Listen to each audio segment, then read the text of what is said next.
Today we will study chapter 4, Traditional Logic. The Greek philosopher Aristotle is the founder of traditional logic. He has given the nature of propositions in traditional logic. We already know what a proposition is. Proposition is a sentence which is either true or false. And according to Aristotle, proposition consists of terms. So a term is a part of speech representing something. And a term is neither true nor false, though the proposition is either true or false.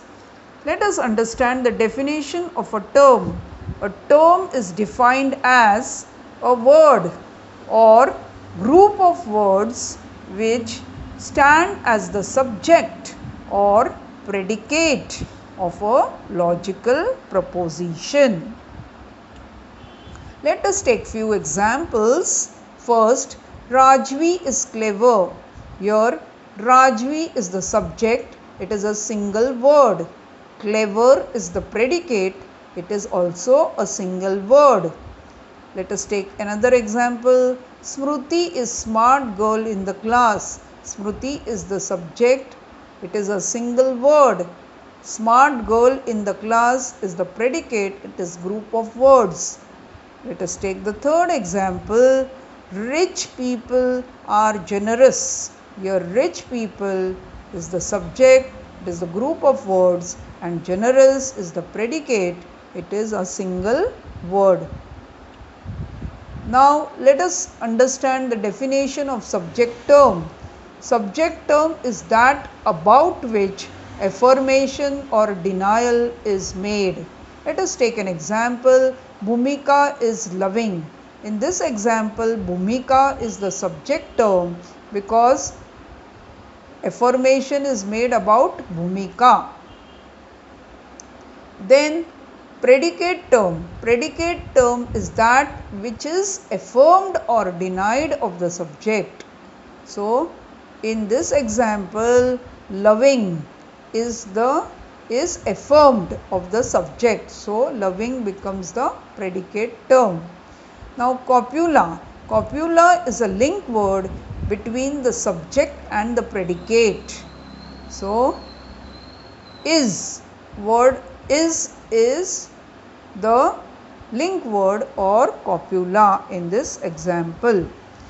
Now therefore we can say that proposition has three elements, that is subject, copula and predicate.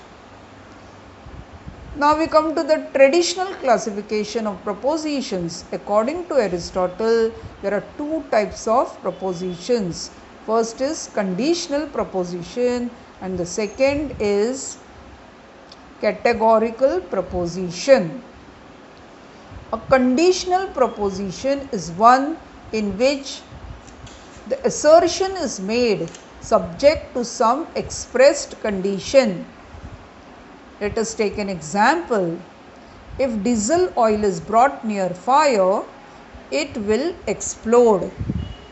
In this example, the occurrence of explosion is subject to the condition of diesel oil being brought near fire. So now this conditional proposition is of two kinds. First is hypothetical proposition and second is disjunctive proposition. Let us understand what is hypothetical proposition. A hypothetical proposition is one which presents a condition together with some consequences which follow from it. A hypothetical proposition has two propositions. The proposition which states the condition, it is called the antecedent, and the proposition which expresses the consequence, it is called as consequent. Let us take an example. If metal is heated, it expands. Here metal is heated is the antecedent and it expands is the consequent. In this example, it does not refer to any actual instance of metal being expanded when heated, but it only states the condition that if the condition metal is heated is fulfilled, then the consequences it expands will follow. Then we come to the next type of conditional proposition, that is disjunctive proposition. A disjunctive proposition is one which states alternatives. Here the alternatives can be exclusive of each other or inclusive of each other. What do you mean by exclusion? Exclusion means both cannot be true together. For example, a line is straight or curved. If we affirm that the line is straight, then we have to deny that the line is curved. And if we affirm that the line is curved, then we have to deny that the line is straight. So they are exclusive of each other, both these alternatives.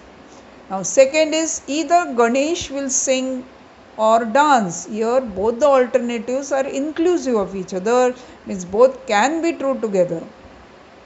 If we affirm that Ganesh will sing, then it is not necessary that we have to deny that he will dance, because he can do both the things together, sing as well as dance.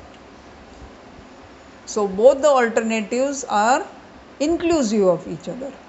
Now we come to the second type of proposition, that is categorical proposition. What does a categorical proposition mean? A categorical proposition is a proposition of relationship between two classes referred to as the class of subject term and the class of predicate term. So here the subject and predicate are classes and their relation is shown. Now we come to know what a class means. A class is a collection of all the individuals, objects, etc. so that have some specified characteristics in common. So it may be the class of living beings or the class of non-living beings or the class of animals or the class of birds, etc. Now categorical proposition affirms or denies a predicate of a subject, denies a predicate of a subject without any condition, either wholly or partly.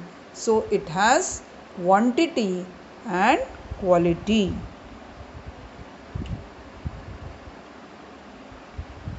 Now let us take few examples and understand how every categorical proposition has quality.